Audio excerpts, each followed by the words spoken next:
Pinocchio. When we lie, it actually shows on our face. Also, when we do something good, good things happen to us. Let us read the story of Pinocchio to see how this worked with him. Once upon a time, there lived a poor woodcutter. One evening, he found a strange piece of wood that shouted at him when he tried to toss it in the fire. So, he took the piece of wood back home and carved it into a puppet. Though the puppet turned out to be naughty, the woodcutter loved his doll like a son and named him Pinocchio. He even sold his favorite tool to buy him a school book, just so that he could go to school.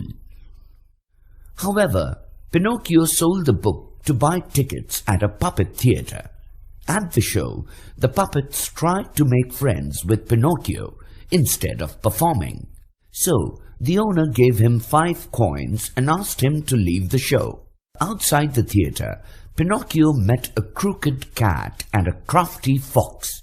They suggested that he plant the coins in the money field. Later, when they wanted to rob him, they were chased away by a silver-haired fairy. "Thanks for saving me." Are you carrying any money? No. Pinocchio was shocked to see his nose grow when he lied. Pinocchio ran into the cat and the fox once again, and together they planted all his coins under the earth. But when Pinocchio left, the cat and the fox returned to dig the money up. Pinocchio was so angry that he complained to Gorilla Judge, who threw him in jail for his crime of foolishness.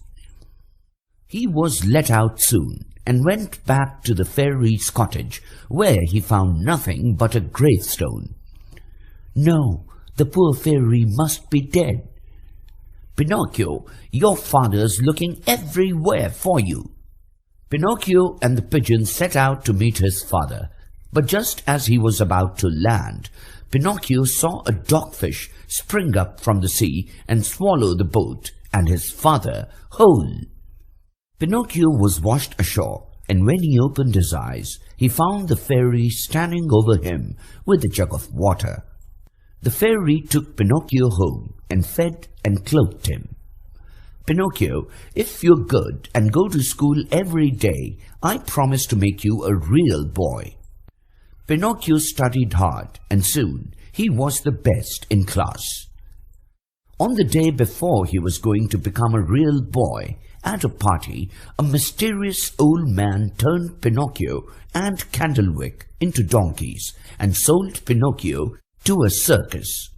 "Boys who just play and never work always turn into donkeys." But the ringmaster at the circus found no use for Pinocchio and sold him to a drum maker to make drums instead. "This donkey is useless."